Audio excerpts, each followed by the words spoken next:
banyak karena kita ingin melihat benar-benar keamanan atau safety. Kemudian setelah di situ kita tidak mendapatkan hal-hal yang kira membahayakan seperti adanya serius adverse event ya seperti itu maka kita boleh melanjutkan. Tetapi itu semua di bawah inspeksi BPOM dulu, kemudian BPOM baru mengeluarkan izin uji klinis untuk fase berikutnya. Fase 2 itu kita masih terus meneliti tentang safety. Jadi intinya clinical trial itu adalah keamanan atau safety terhadap manusia ya.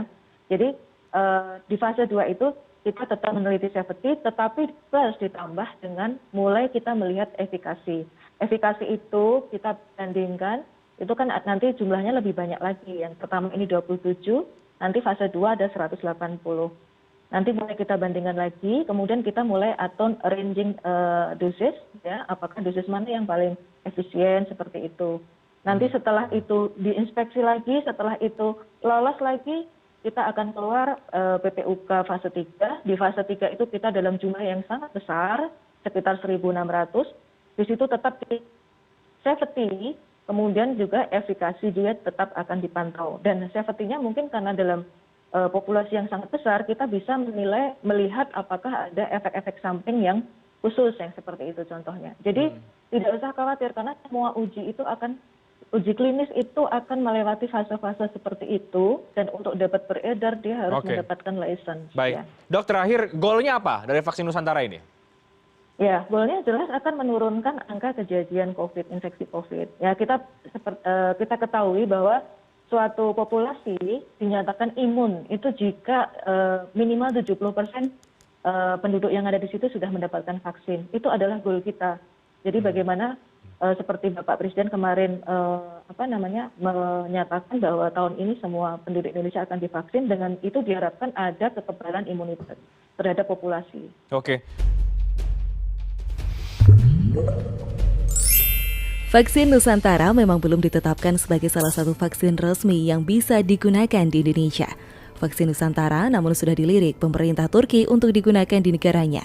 Kabarnya, Turki ingin membeli 5,2 juta dosis vaksin Nusantara. Guru Besar Ilmu Biokimia dan Biologi Molekular Universitas Erlangga Profesor Hairul Anwar Nidom mengemukakan ketertarikan pemerintah Turki untuk membeli vaksin Nusantara berbasis sel dendritik dari Indonesia. Yang jelas memang luar negeri sudah ada yang minat. Saya dapat informasi dari Dr. Terawan bahwa ada keinginan dari negara Turki membeli vaksin Nusantara. Vaksin Nusantara rencananya akan dipesan negara Turki sebanyak 5,2 juta dosis. Pada acara tersebut saya sampaikan bahwa untuk tindak lanjutnya apakah nanti akan dikelola G2G atau antar bisnis to bisnis, saya tidak tahu, katanya. Pemerintah Turki bahkan menawarkan uji klinik untuk fase 3 vaksin Nusantara dilakukan di negara mereka. Untuk Turki, vaksin Nusantara ini justru menguntungkan, karena terus terang bahwa vaksin Nusantara ini dari aspek risiko toksisitas, faktor sosial agama itu kan tidak ada masalah. Jadi kalau dia bisa menangkap itu, paling tidak negara Islam akan di-cover sama Turki, katanya. Vaksin Nusantara dinilai merupakan potensi bagi Indonesia untuk dijadikan aspek ekonomi berkat terobosan baru dalam teknologi kesehatan dari sebuah vaksin yang sudah berumur 300 tahun itu. Berdasarkan pengamatan aspek sains pada uji klinik fase 1 dan 2 pada para relawan, tidak ditemukan masalah. Bahkan para relawan merasa lebih nyaman usai penyuntikan vaksin Nusantara. Inflamasi yang dimaksud adalah kejadian ikutan pasca imunisasi atau KIPI yang kerap dialami peserta vaksinasi COVID-19 seperti reaksi demam, kepala pusing, bengkak, bercak kemerahan, dan sebagainya usai seseorang menerima suntikan vaksin konvensional. Vaksin Nusantara juga relatif aman bagi orang-orang yang sedang komorbid berdasarkan testimoni dari sejumlah relawan seperti mantan Menteri Kesehatan Siti Fadilah hingga Menteri BUMN Dahlan Iskan. Vaksin Nusantara juga bisa dimanfaatkan baik untuk mengendalikan mutasi virus corona di tanah air. Kalau kita hanya mengandalkan vaksin konvensional, buktinya sampai sekarang untuk varian Delta formulasinya pun juga tidak diubah-ubah. Kalau dengan vaksin Nusantara hanya 50 hari, kita sudah mendapatkan formulasi baru, katanya. Berdasarkan hasil penelitian yang dilakukan Nidom beserta tim, vaksin Nusantara diklaim memiliki kemampuan membuat mutasi virus Delta yang tadinya ganas menjadi lemah. Vaksin Nusantara yang saat ini memasuki uji klinik fase 3 dapat diandalkan untuk mengendalikan risiko mutasi varian baru dari SARS-CoV-2 penyebab COVID-19. Jika tidak segera dikendalikan, Nidom memperkirakan virus akan terus bermutasi menjadi lebih mengerikan.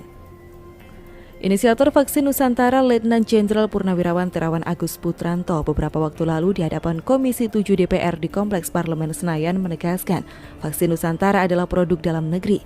Sebagian besar bahan baku vaksin Nusantara dibuat di Indonesia.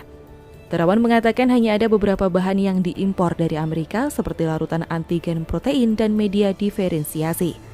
Sempat beredar kabar bahwa vaksin Nusantara merupakan buatan Amerika. Terawan mengaku tak ambil pusing terkait tudingan tersebut.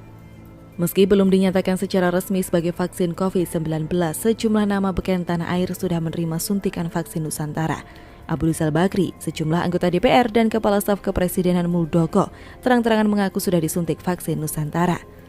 Muldoko misalnya, ia mengunggah di Instagramnya pada Jumat 30 Juli 2021 lalu kalau menerima vaksin Nusantara. Muldoko menjelaskan vaksin Nusantara ini menggunakan metode dendritik yang berbahan dasar dari sel darahnya sendiri. Setelah sel itu melalui proses di laboratorium, sel darah tersebut kemudian kembali dimasukkan ke dalam tubuhnya. Mantan Panglima TNI itu pun mengapresiasi inovasi vaksin yang digagas oleh Terawan untuk mengatasi pandemi COVID-19. Ia berharap dukungannya ini tak menciptakan pro dan